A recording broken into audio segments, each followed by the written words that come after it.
Hello everyone. So this is the last video in my overview playlist.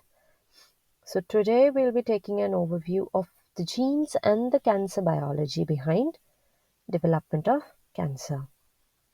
So starting off with this person who basically first of all showed us that how vague we are in our understanding of the process of neoplasia. Because if you look it up anywhere, neoplastic basically means a thing which is to do with neoplasm. And if you look up neoplasm, they say it's a growth consisting of neoplastic cell. So the terminology neoplasia in itself was so vague to begin with. So this person, Roos, he first considered the possible existence of growth promoting genes. And later in 1914, there was this person, Theodore Boveri, who actually predicted that there were some growth promoting genes and there were some growth suppressing genes present. And basically, there's abnormalities in either of the two or both of them, which leads to development of cancer. Now, he said that growth promoting genes were excessive in number or activity that led to cell proliferation, while if the growth suppressing genes were defective in their amount or their activity, they basically fail to halt the cell proliferation. So that leads to cell replication. Today, we know these growth promoting genes as oncogenes, while the growth suppressing genes as tumor suppressor genes. So this person is Theodore Boveri, who came up with the idea of oncogenes and tumor suppressor genes first. Now, oncogenes, very important. The word oncogenes, oncos means mass or a tumor. So basically, oncogenes are those which are capable of producing a tumor. Now, what are proto-oncogenes? Proto-oncogenes are genes which are present in the genome and they are convertible to an oncogene. There can be various mechanisms like a sequence mutation, a gene amplification, a chromosomal translocation, some viral transduction, or insertional mutagenesis. To be true, oncogenes were first studied in viruses. It was seen that there was certain viral transduction which led to conversion of a proto-oncogene to an oncogene. So a proto-oncogene basically regulates the normal cell growth and differentiation. We need some activity so that normally cells can reproduce and grow. But if they become unregulated, they make it into a tumor. So there are this terminology that if a proto-oncogene is already there, it is a C-onc. If it is carried by a virus, an oncogene is carried by a virus, it is V-onc. For example, we have the ERB-B oncogene, which is basically a homologous to the gene encoding for the epidermal growth factor. So it is there present in breast epithelium. Then for CML, the BCR-ABL oncogene. So BCR gene is translocated next to the ABL gene, forming the new BCR-ABL gene. And the protein that it produces is a hyperactive protein kinase, which leads to permanent growth signals. Permanent growth signals means that what exactly happens is that there is a receptor for growth which is present on the cell membrane. Now, what happens is that their growth factor comes and it binds to the extracellular domain, which leads to signal transduction into the cell and that leads to growth. What happens at times is even without the signal, this receptor keeps on responding, which is being constitutively active. This is also a result of an oncogenic mutation. So, this is like one of the methods by which oncogenes work. So, what is the role of proto-oncogenes? There are some somatic mutations which can cause proto-oncogene activation. These are those caused by changes in the structure of encoded protein. For example, point mutations in RAS, chromosomal translocations, the BCR-ABL we talked about. Then there can be some changes which can lead to elevated or deregulated expression of these proteins. Now, this can be achieved by gene amplification or by chromosomal translocations like MYC gene. What happens is that the translocation occurs next to some enhancer sequence. So rather than enhancing what it was supposed to, it starts enhancing this mutation, which leads to the conversion of a proto-oncogene to a oncogene. Now, What are oncogene protein products? They can be nuclear, like for MYC, FOS, Chi, MYB. They can be cytoplasmic, like for SRC, ABL, RAS. It can be membrane, like the protein kinases, the ones that we talked about, the hyperactivated protein kinases. So here are some examples, like amplifications of the CERB2 or the HER2 that we talk about in human breast, salivary glands, ovarian cancers. The amplification of c-MYC is seen in adenocarcinomas, squamous cell carcinomas. Then n-MYC is seen in neuroblastomas and occasionally in some small cell carcinomas and retinoblastomas. Now, what are tumor suppressor genes? We talked about oncogenes, which promote growth. Now we have genes which suppress growth. So if a tumor suppressor gene stops working, the cell can divide continuously.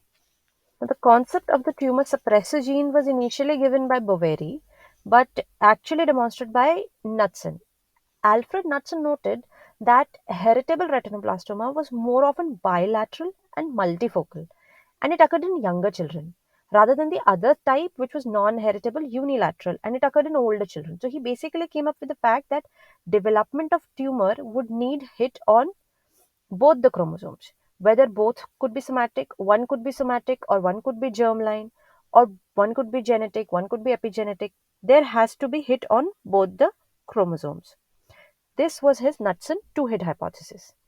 So he had basically studied the retinoblastoma gene, the RB gene, which was isolated on the long arm of chromosome 13. While there is another tumor suppressor gene, favorite of all, P53, located on 17p13 focus. Now, this picture here is the cell cycle. We all recognize the cell cycle, right? We have the G1 phase, the S, the G2, the M. We'll be discussing all this in more detail further. What we want to see here is how RB gene actually helps in controlling the cell cycle. The product of the retinoblastoma gene is a protein which gets hyperphosphorylated at the restriction point. Restriction point is basically the point after which the cell is committed to division. We all know that there are some cells which will keep on dividing. There are some cells which will go into senescence and maintain that senescence phase for a very long time. So it is in the G1 phase that they decide that at the restriction point. If the RB gene gets hyperphosphorylated, then the cell will move into the S phase, duplicate the DNA, move into the G2, move into M, and once the mitosis occurs, there will be dephosphorylation of the RB gene, which brings us back to the G1 cycle. Okay, so this whole process is controlled by cyclins. What are cyclins? What are these CDKs and CDCs? We will all come back to it later in the cell cycle control when we'll be discussing the checkpoints. Now, cell cycle control, we all saw that the cell cycle had four phases, the G1, S, G2, M. The cell cycle control, or the cell cycle clock as we can say, is the cell's molecular circuits which operates in the nucleus and process and integrate efferent signals and decide if the cell can actively proliferate or will remain quiescent.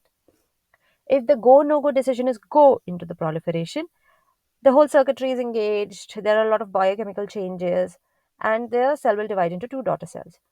Now, where does this efferent information comes from? It comes from tyrosine kinase receptors, G protein coupled receptors, transforming growth factors, integrins, cells nutritional status. There are a lot of factors involved. Now, there were three people. They shared a Nobel Prize in 2001. Leland H. Hartwell, R. Timothy Hunt, and Sir Paul M. Nurse, who basically gave us the important biomolecules which were involved in the cell cycle. They discovered these key regulators, the cyclin-dependent kinases, the CDKs, and cyclin, the protein. These two components form an enzyme in which you can say that CDK is comparable to a molecular engine which drives the cell through the cell cycle by altering the structure function of the proteins in the cell, while cyclin is the switch which will turn off or on the CDK engine. Its presence or absence basically makes the CDK engine tick. So this person is Leland H. Hartwell. He is R. Timothy Hunt. And this is Sir Paul M. Nurse. He worked on sea urchin eggs. And it was in the early 1970s that Hartwell was working with Baker's yeast. He discovered dozens of genes which were specific to cell division, and he named them the CDC genes. Now he saw that CDC28 controls the initiation of each cell, the start function. He also formulated the concept of checkpoints, which is very important. Basically, checkpoints is what ensures that the cell cycle events occur in correct order and they occur in at the right time. It was then working further on in the late 1970s and 1980s. Paul Nurse discovered the CDC2. It not only controlled the cell division, the final event of the cell cycle, it also had the key function which was shown that to be of the cycle independent kinase. In 1982, Tim Hunt, working on sea urchin eggs, discovered that a specific protein increased in amount before cell division and disappeared abruptly after that. So this he called cyclin because it had a cyclical variation throughout the cell cycle. Now, this is the cell cycle. We all know that M phase is the phase in which the mitosis is going to occur. G1, S, and G2 are the three phases of the interphase, where gap 1 is where the cell builds up its cellular nutrition and everything. S is where the DNA synthesis and replication will take place. G2 is where it will prepare for mitosis, and M is where it will actually divide. Now, the first and the most important checkpoint which was discovered was of the G2M, where the cell moves from the G2 phase to the M phase. Now, what was checked at this checkpoint is the cell size and if the DNA replication has occurred properly. First, we'll discuss this whole cell cycle in a very basic form, and then we'll dwell a little deeper into it. So, at the G2M checkpoint, the cell checks for the cell size if it is adequate, the number of organelles are adequate, and the DNA replication has occurred correctly. The other checkpoint is that of the spindle assembly. It is within the mitotic phase when all the chromatids are getting arranged on the spindles so that they can be pulled apart. If any of the spindle is left or there is an extra chromatid, the cell will not go into mitosis further. It might go into the apoptotic phase. Basically, this is the second checkpoint. The third, basically in the spindle assembly checkpoint, we're checking for the chromosome attachment to the spindles if equal number of chromatids are present. The third checkpoint that we have is within the G1 phase. This is also known as the G1 checkpoint. Here the cell checks itself for the cell size, then if there's adequate number of organelles present for division, there is enough nutrient in the cell, if there is any DNA damage or not, whatever has come into the cell from the last division, is it adequate or not? Are there any growth factors present? Does the cell actually need to divide? It is here that we find the restriction point. Restriction point is basically the point where the RB gene phosphorylates, if we had, as we had discussed before. The RB protein phosphorylates, I'm sorry.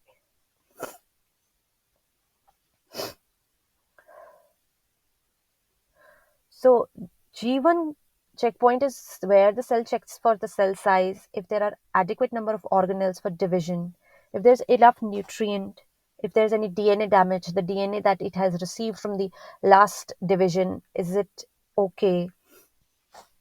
Are there any growth factors? Does the cell actually need to divide or not? And here is where we find the restriction point, where the RB protein phosphorylates. So this is where the cell commits itself to further division or towards quiescence. There's another checkpoint which is also known as the intra-S checkpoint. This is basically present in all cells, and the cross-checking that occurs during DNA replication. As the DNA divides, it basically checks itself for any errors. So that checking is what is intra-S for DNA damage and DNA replication. That is something which occurs all over wherever DNA replication is taking place. Now getting a little deeper into this, talking about the cyclins. The movement from G1 to S phase is dependent upon cyclin D and CDK2, which is basically D1, D2, D3 cyclin, CDK2, 4, 5, and 6.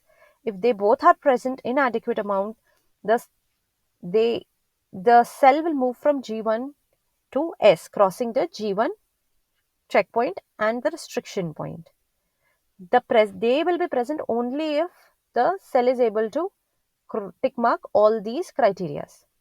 Then we have a cyclin E and a CDK2, which will occur after RB phosphorylation. So this is cyclin E and cyclin 2 are the ones which are influenced by the P21 protein, which is a product of the P53 gene. The next cyclin that we have is in the S phase. It is cyclin A and cyclin 2 and 1, which is responsible for crossing the intra-S checkpoint. And then is CDK1 and 2 and cyclin B and A, the ones which were first discovered, which help the cycle to cross the G2M checkpoint. So we can see here that this is a very basic diagram. Things a lot more complicated than this, but as an overview point, this is what we need to know right now, that this is how a cell regulates itself. So this is where RB dephosphorylation has taken place. Now, checkpoint pauses permit editing and repair of the genetic information so that each daughter cell receives a full complement of genetic information identical to that of a parent cell.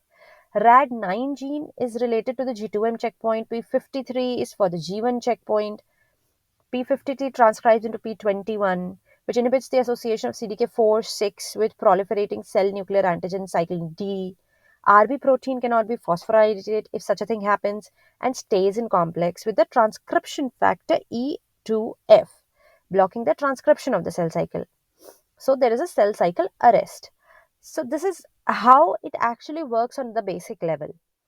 We cannot discuss it in greater detail right now. We'll discuss it further in other videos. Moving on. Double-stranded DNA breaks, unexcised UV light-induced dimers, centromeres not being engaged, all these are potential signals which can regulate or lead to a cell cycle arrest. Restoration of compromised checkpoints can slow cancer cell evolution, or see, cancer cells will keep on dividing despite of all these issues. So if because they have found a way of overcoming these checkpoints. So we can try to restore the checkpoints to control cancer cells. There are many signal transduction systems and they can adapt. Even in the presence of a constant stimulus, they can stop responding. So the cell cycle can proceed even if the original issue has not been resolved, the DNA has not been repaired. This is what is seen in cancer cells. Cells checkpoint activation should lead to either repair or apoptosis. But in cancer cells, this is not happening. So what are other factors that control this growth is growth factors and their signal transduction. Growth factors exert their effect through receptors possessing an intrinsic protein tyrosine kinase activity, because tyrosine kinase is the molecule of the signal transduction. That's why it is such a favorite of all oncologists to target. Activation of receptors possessing intrinsic protein tyrosine kinase activity leads to they basically phosphorylate themselves and other proteins. These growth factors can be EGF, PDGF, insulin, nerve growth factor, macrophage CSF. So mitogenic signaling pathways activated by protein tyrosine kinase receptor. This leads to activation of RAS. Then RAS undergoes a conformal change. Then it interacts with other downstream targets. And basically that leads on to the growth factor initiation. Now, telomeres is also a very important concept. It is basically the chromosome which is present at the end, the DNA which is present at the end of the chromosome are telomeres. Telo means end and mere is structure. So we all know that as the cell cycle continues, the more the cell division takes place, the more there is shortening of telomeres. And once the telomeres reach a critical point, the cell will not divide any further. So stem cells and cancer cells maintain their telomeres lengths so that they keep on dividing. There are two mechanisms for their maintenance. One is expression of a telomerase enzyme, and the second is recombination of these telomeres. There is shortening of DNA at every cell cycle. So there is recombination of telomeres to maintain the length. And this maintenance of length allows cancer cells and stem cells to grow. There are certain syndromes which are characterized by clinical radiosensitivity, like ataxia telangiectasia, Nijmin-Breakitt syndrome, etc. They also have some defective telomere maintenance. So it has been hypothesized that molecular defects, this defective telomere maintenance, might be associated with clinical radiosensitivity. Apoptosis, another important topic. Apoptosis is basically programmed cell death. We all know it was described by Kerr in 1972. It is programmed by specific signals that can cause an endonuclease to cleave DNA at intranucleosomal sites. It's characterized by membrane blebbing and chromatin condensation.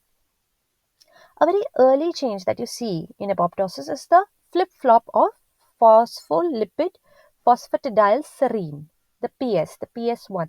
Basically, it flips from the inside of the cell to the outside of the cell. This is a signal that this cell will now be entering into apoptosis. And it's basically a signal for the immune cells.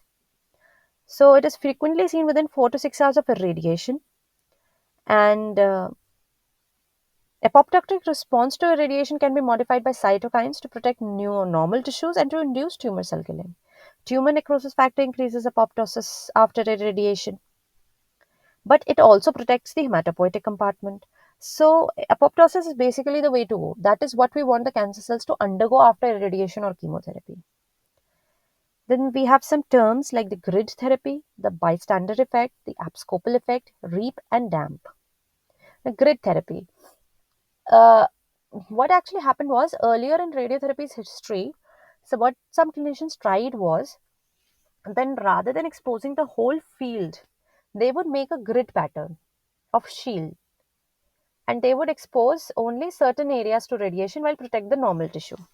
But they saw that the normal tissue in itself also responded to radiation because of some cell talk. There was some signaling from the cell exposed to radiation to other cells, some mayday signal. So the other cells also showed a similar kind of an effect. Today we can perform something. At that time this was known as grid radiation therapy because all we had were shields and blocks. Today we have TOMO, MLCs, proton beams. So we try to bring along similar kind of a dose distribution where there are peaks and valleys across the normal tissue, and we make use of the side scatter. In 3D, we can actually think of it as more of a honeycomb rather than a checkerboard. Now, spatially fractionated radiotherapy causes irradiated cells to engage in this cell-to-cell signaling. And this radiation emission of antigens and cell signals, which activates the immune reaction and affects the other cells also, which have not been exposed to therapy, radiation, is known as the bystander effect. Basically, the bystander cell, which has not been exposed to radiation, is also affected. Then abscopal effect. Abscopal effect is a phenomena where the localized treatment of a tumor causes shrinking of the treated tumor as well of a tumor which is outside the scope of localized treatment. It was first described in 1953 by R.H. Moll, and he proposed the term abscopal. Ab means away and scopus means target. He basically referred to radiation's effects at a distance from the radiated volume but within the same organism. Basically, you are irradiating a tumor in the leg, but the metastasis in the lung also responds. So that is abscopal effect and basically has some immune mechanism to it. So we basically are trying to find a combination with immunotherapeutic agents where we might be able to use radiation with it. The mechanism of action which has been proposed is via radiation enhanced antigen presentation, REAP, and damage associated molecular patterns, danger associated molecular patterns, DAMP.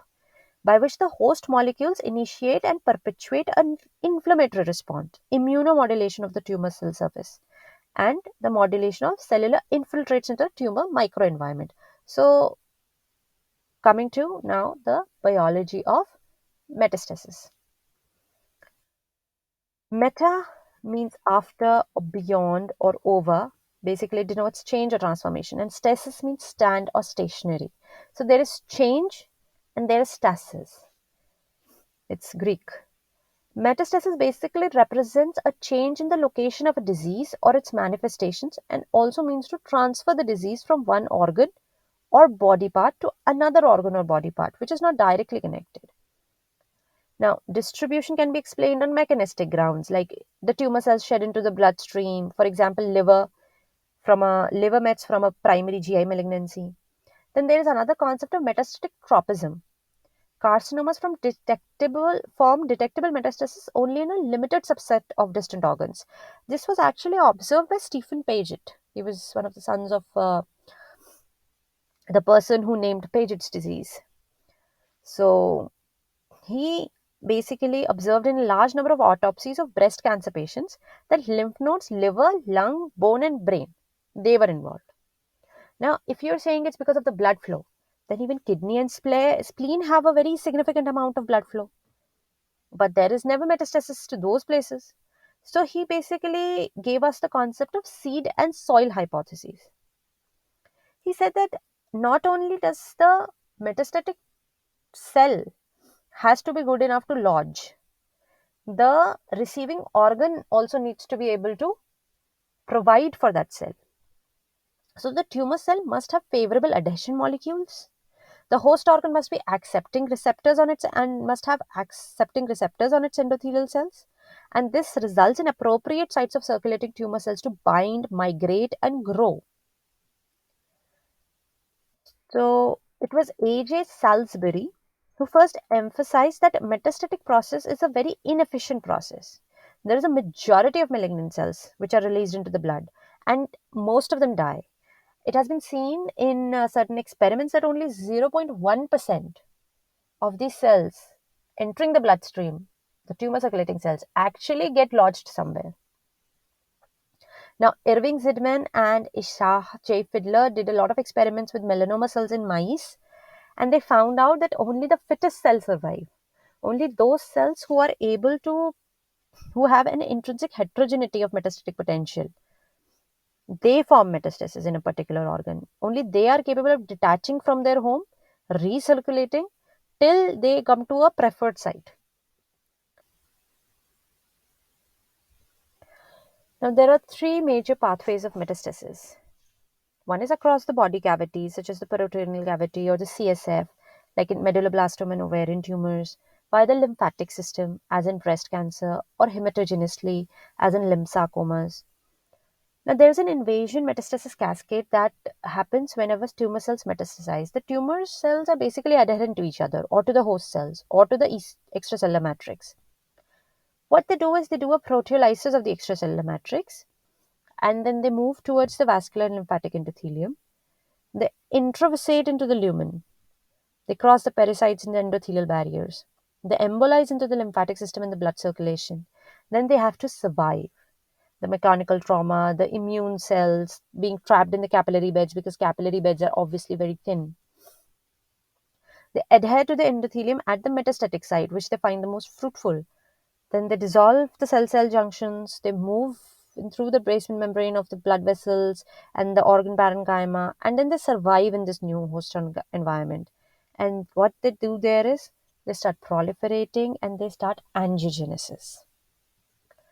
Now, aggressive subpopulations having diverse properties, they arise only because of selective pressure of the host immune defenses. So this is basically like Darwinian, survival of the fittest cell. Now, from the primary tumor, they have to first invade locally. Then they intravasate. Then they are transported through the circulation to various organs, where they extravasate. They form micrometastasis and finally angiogenesis and macrometastasis. Now, what is the molecular biology? This was basically what actually happens. But how does it happen? So there is a multi-step theory of this tumorigenesis. It basically involves activation of oncogenes and inactivation of the tumor suppressor genes. And then there are many other molecules that come in. The metastatic phenotype requires to have additive effect of positive modulators, that is the oncogenes, and loss of negative effectors like the tumor suppressor genes, invasion and metastasis suppressor genes. There's a whole other set of genes which is associated with metastasis, like the NM23-1, the stomelsim 3, the ST3 we call it. Now NM23-1 features similar to a transcription factor, while ST3 is member of a matrix proteinase family.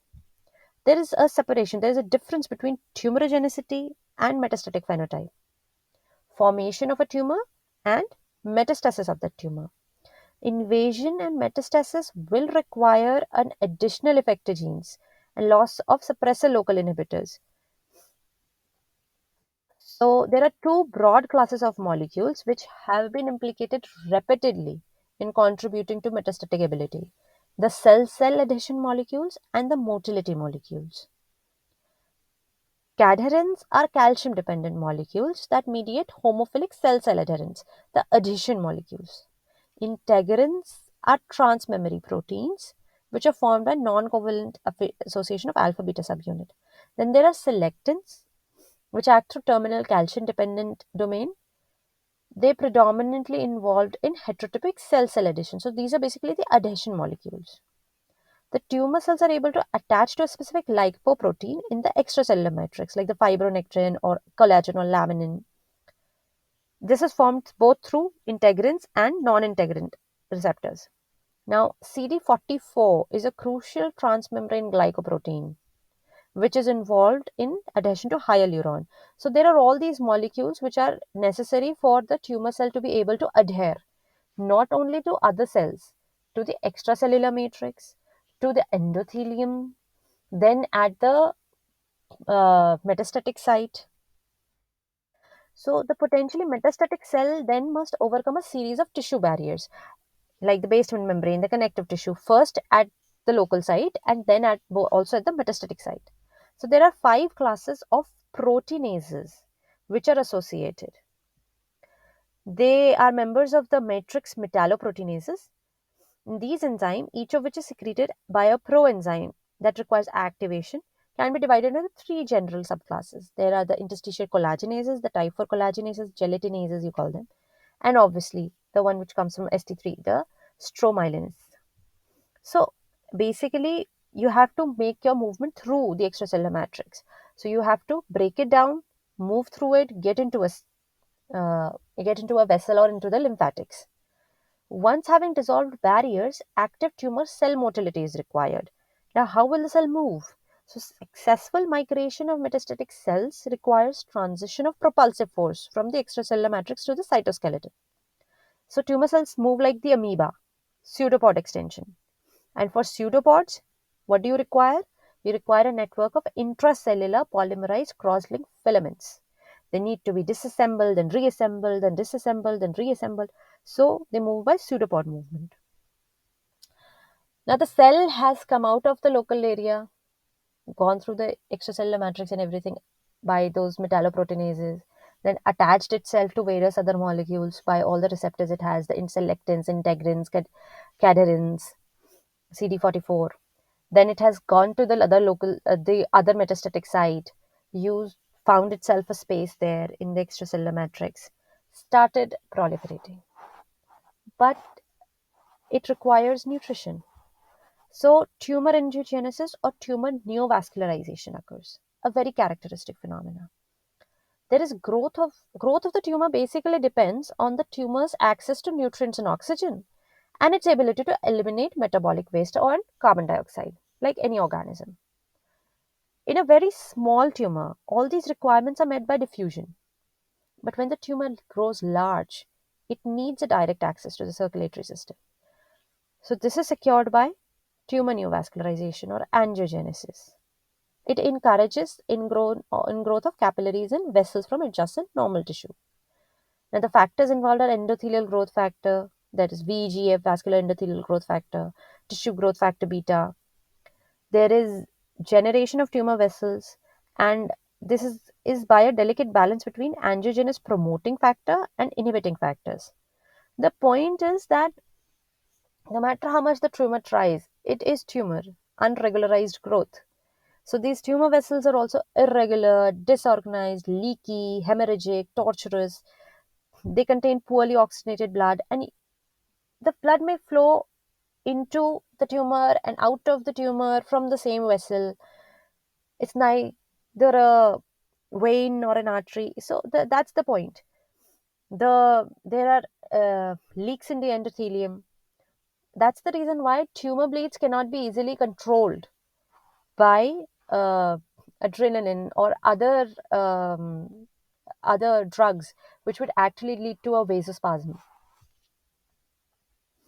So thank you very much for listening to me today, and I hope I'll start my next segment soon.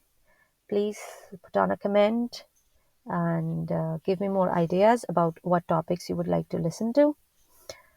Till then, thank you.